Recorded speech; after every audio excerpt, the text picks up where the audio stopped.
Évangile de Jésus-Christ selon Saint Jean, chapitre 6, versets 30 à 35.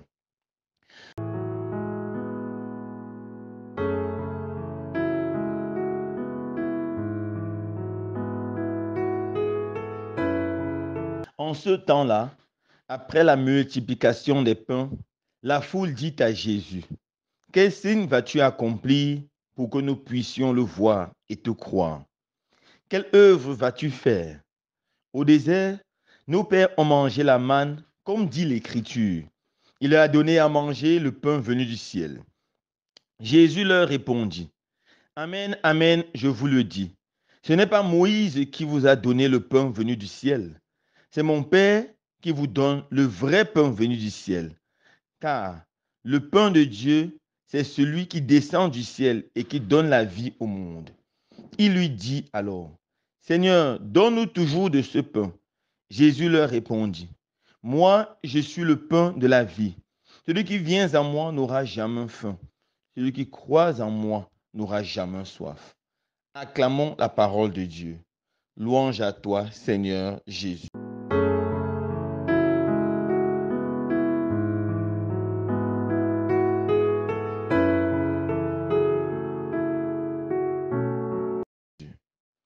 Frères et sœurs bien-aimés, dans l'évangile de ce jour, Jésus affirme qu'il est le vrai pain, le pain de la vie. Et celui qui vient à lui n'aura plus jamais faim. Celui qui croit en lui n'aura plus jamais soif. Ce que nous devons comprendre, mes frères et sœurs bien-aimés, c'est qu'aussi vrai que le pain ou que la nourriture est nécessaire pour la survie de notre corps physique, Jésus est nécessaire pour la survie de notre âme. Imaginez quelqu'un qui reste un jour, 2 jours, une semaine ou plus encore sans manger. Il va être fatigué, il va perdre ses forces et finalement, il va périr. Finalement, il va mourir. C'est la même chose sur le plan spirituel. Quelqu'un qui se touche, coupe de Jésus. Quelqu'un qui s'éloigne de Jésus perd sa vigueur spirituelle progressivement, perd sa puissance spirituelle progressivement et finalement devient un mort spirituel. Même s'il vit encore, même s'il marche encore, même s'il parle encore, même s'il pose encore des actions, il est un mort spirituel. La sensibilité religieuse disparaîtra progressivement en lui. Cet amour pour le prochain, ce désir de la charité disparaîtra en lui. Finalement, il deviendra un homme seulement charnel, qui recherchera seulement les plaisirs charnels, seulement les biens charnels. De la nécessité d'être attaché à Jésus qui est le pain du ciel. Jésus se donne en nourriture à nous les hommes, spécialement dans l'Eucharistie, qui est le sacrement le plus grand, car c'est le sacrement de la présence réelle du corps et du sang de Jésus. L'Eucharistie, c'est Jésus lui-même qui vient au milieu de ses enfants pendant la célébration de la messe. D'où la nécessité pour tous les chrétiens d'être attachés, profondément attachés à ce sacrement. Une chose qui me fait souvent souffrir, qui me fait souvent mal quand je regarde des chrétiens, c'est la facilité avec laquelle beaucoup de chrétiens arrêtent de communier.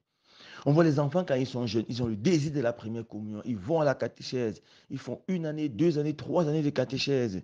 Le jour de leur baptême, ils sont heureux, ils chantent, ils dansent, ils sont vêtus de blanc. Ils reçoivent la première communion avec une grande dévotion et ils commencent à communier. Mais quelques temps après, nous voyons ces jeunes qui arrêtent d'aller à la messe. Abandon des sacrements. Nous voyons des personnes, 1 mois, 2 mois, 1 an après leur première communion, arrêtent d'aller à l'église. Ils ne communient plus. C'est dramatique. Mais pourquoi ont-ils arrêté de chercher à être en contact permanent avec Jésus eucharistique, avec le vrai pain de la vie, avec le pain qui sauve, avec le pain qui libère? Mon frère, ma soeur, si tu as arrêté les sacrements, réfléchis et prends des résolutions pour ta reprise sacramentelle.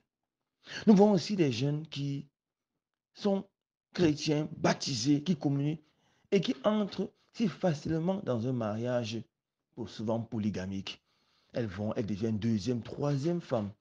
Et bien sûr, en devenant deuxième, troisième femme, elles s'excommunient par le fait même. Elles ne peuvent plus communier. C'est dommage. À cause de l'amour entre guillemets, elles abandonnent le sacrement qui donne la vie éternelle. C'est dommage. On voit des personnes qui vont se marier et qui ne pensent pas à se marier devant Dieu, devant l'Église, devant Dieu qui est représenté par l'Église, beaucoup abandonnent le mariage religieux. Ils ne pensent qu'à la dot, certains à l'état civil. Ils oublient le mariage religieux. D'autres ne font même pas la dot. Ils s'entendent et ils vivent ensemble. Ce que nous appelons souvent viens, on reste. C'est très dommage. En vivant maritalement, sans avoir présenté leur union au roi des rois, au Seigneur, ils s'excommunient. Ils ne peuvent plus recevoir l'Eucharistie. Et c'est dommage. Et il y a encore beaucoup de situations qui nous font nous approcher du sacrement de la réconciliation. Alors mon frère, ma soeur, toi qui m'écoutes aujourd'hui, je te supplie, tu dois chérir l'Eucharistie, car c'est ta force. C'est dans l'Eucharistie que les saints ont tiré leur énergie pour atteindre le plus haut degré de la sainteté. C'est dans l'Eucharistie que les martyrs ont tiré leur force pour pouvoir verser tout leur sang pour le Christ ressuscité. C'est dans l'Eucharistie et c'est par l'Eucharistie que l'Église vit. Oui, mes frères et sœurs, l'Église vit de l'Eucharistie. Et l'Eucharistie, c'est la source, le sommet de toute la vie de l'Église et de toute la vie des chrétiens. C'est dans l'Eucharistie que tu dois trouver ta force pour grandir sur le chemin de la sainteté et parvenir où le Seigneur veut que tu sois, c'est-à-dire dans son royaume de lumière. Que le Seigneur allume dans nos cœurs cet amour fou pour l'Eucharistie. Que le Seigneur nous donne de ne jamais nous écarter de lui.